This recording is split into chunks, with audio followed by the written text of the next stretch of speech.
जिस तरह से संविधान बचाने की बात अखिलेश यादव करते हैं, उसी संविधान को नष्ट करके मनु का विधान लागू करने वाले गुरुओं के चरणों में पड़े रहने वाले अखिलेश यादव किस तरह से संविधान हितैषी हो सकते हैं और किस तरह से वो संविधान बचा सकते हैं।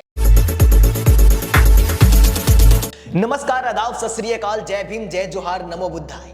मेरा नाम है अरुण गौतम और आप देखना शुरू कर चुके हैं धाका टीवी। पिछले चुनाव में आपने देखा कि किस तरह से अखिलेश यादव ने बाबा साहब की तस्वीर अपने हाथों में लेकर वोट मांग रहे थे और ये दावा कर रहे थे कि बाबा साहब के वो सबसे बड़े अनुयायी हैं और बाबा साहब के विचारों पर चलने वाले उनके एक विचारों के पोषक हैं वो। लेकिन इस बात से बहुत ही गहरा प्रभाव पड़ा और बाबा साहब के विचारों में आस्था रखने वाले लोगों ने बहन जी को दरकिनार करके उनके हाथों में, अखिलेश यादव के हाथों में बाबा साहब की तस्वीर देखकर भ्रमित हो गए और बहुत सारा वोट इधर से उधर हो गया।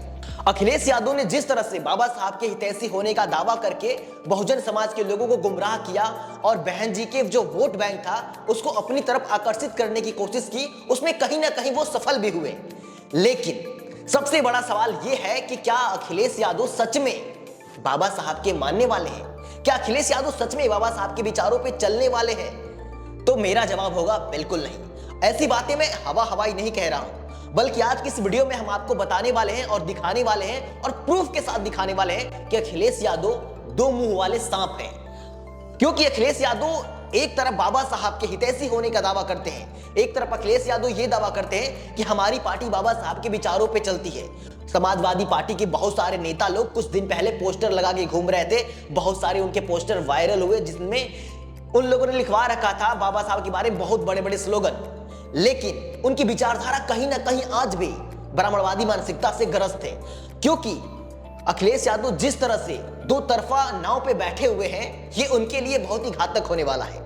आज की इस वीडियो में हम जानेंगे कि अखिलेश यादव जिनके पैरों में गिरे रहते हैं, उनकी विचारधारा कैसे है। अभी हमारे देश में कुंभ मेला चल रहा है और इस कुंभ मेले में अखिलेश यादव अपने पाप को धोने के लिए गए थे कुंभ में डुबकी लगाने। वहां पर अपने गुरुजी से वो मिले हैं और किन गुरुजी से मिले हैं और उनके गुरुजी के विचारधारा क्या है, ये भी हम जानेंगे इस वीडियो में। क्योंकि अखिलेश यादव जिस तरह से बाबा साहब के हितैषी होने का दावा करते हैं, बाबा साहब के विचारों पर चलने का दावा करते हैं, वहीं दूसरी तरफ उनके चरणों में गिरे पड़ते हैं जो लोग बाबा साहब के विचारों के घोर विरोधी हैं। ये कैसे हो सकता है कि जिस गुरु का चेला बाबा साहब के विचारों में चलता हो, वो गुरु जिनके विचारों पे चलता हो उनके विरुद्ध हो। कुंभ में जिनके चरणों में अखिलेश यादव गिरे हैं, एक बार उनके विचार सुन लीजिए कि अखिलेश यादव के गुरु के विचार क्या हैं। फिर आप समझ जाएंगे कि अखिलेश यादव का जब गुरु ही ऐसा है तो चेला जो दावा कर रहा है वो बिल्कुल ही ढोंग कर रहा है। 78 साल हो गए, अंबेडकर के संविधान की बात की जाती है। 78 साल में जो लोग अंबेडकर के पीछे थे उनका कितना उन्नयन हुआ ये बताइए। 10 साल के लिए आरक्षण दिया गया था, 78 साल हो गया, वो आरक्षण कंटिन्यू है और उसके लिए जूझ रहे हैं उनके लोग कि ये ना खत्म किया जाए, ना खत्म किया जाए। आरक्षण इसलिए थोड़े दिया गया था कि आप जिंदगी भर के लिए पंगु होकर के आरक्षण की बैसाखी पे खड़े रहें। आरक्षण इसलिए दिया अंबेडकर साहब ने कि उसका लाभ लेकर के आप मुख्य समाज की मुख्य धारा में आ जाए। आप कहाँ आ पाए? जो लोग अंबेडकर का नाम लेते हैं, हम उन्हीं से पूछना चाहते हैं कि अंबेडकर की भावना का कितना उन्होंने ख्याल रखा। उन्होंने चाहा था, अंबेडकर ने ये नहीं चाहा था कि जिंदगी भर अगले 200 साल, 1000 साल तक ये लोग आरक्षण खाते रहें। उन्होंने ये चाहा था कि आरक्षण की बैसाखी को लेकर के चलें और मुख्य धारा में शामिल हो जाएं। 78 साल में आप लोग मुख्य धारा में शामिल नहीं हो पा रहे हो, इसका मतलब है कि अंबेडकर या तो फेल हो गए या तो अंबेडकरवादी फेल हो गए। तो देखा आपने, ये अखिलेश यादव के गुरु हैं जो कह रहे हैं कि अंबेडकर फेल हो गए। जरा सोच कर देखिए, अखिलेश यादव के गुरु जो है वो ये बता रहे हैं कि या तो अंबेडकरवादी फेल हो गए या फिर अंबेडकर फेल हो गए। और इनके शिष्य अखिलेश यादव संविधान बचाने की बात करते हैं, हाथ में संविधान लेकर घूमते हैं और कहते हैं कि संविधान पर खतरा आने वाला है और संविधान को सिर्फ और सिर्फ कोई बचा सकता है तो समाजवादी पार्टी बचा सकती है, अखिलेश यादव बचा सकते हैं। लेकिन इनके गुरु अंबेडकर को फेल कर रहे हैं। संविधान बचाने का डर दिखाकर दलित का वोट अपनी तरफ आकर्षित किया गया।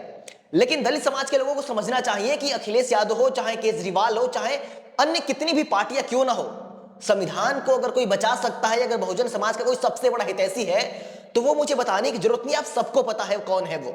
लेकिन जिस तरह से संविधान बचाने की बात अखिलेश यादव करते हैं, उसी संविधान को नष्ट करके मनु का विधान लागू करने वाले गुरुओं के चरणों में पड़े रहने वाले अखिलेश यादव किस तरह से संविधान हितैषी हो सकते हैं और किस तरह से वो संविधान बचा सकते हैं, ये सवाल पूछना चाहिए उन लोगों से जो लोग ये कहते हैं कि अखिलेश यादव बहन जी से बेहतर है।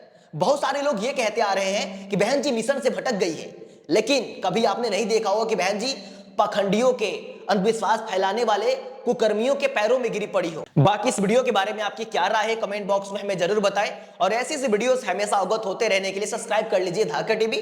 फिर मिलेंगे अगली वीडियो में किसी ऐसे ही टॉपिक पर। इस वीडियो को ज्यादा शेयर करना बिल्कुल ना भूलें ताकि उन लोगों तक ये बातें पहुंच सके जो लोग आज भी मानते हैं कि अखिलेश यादव संविधान बचाएंगे और अखिलेश यादव बहुजन समाज के हितैषी हैं। बिल्कुल नहीं, अखिलेश यादव सिर्फ और सिर्फ ब्राह्मणवाद के पोषक है और वो मनुवाद के गुलाम है।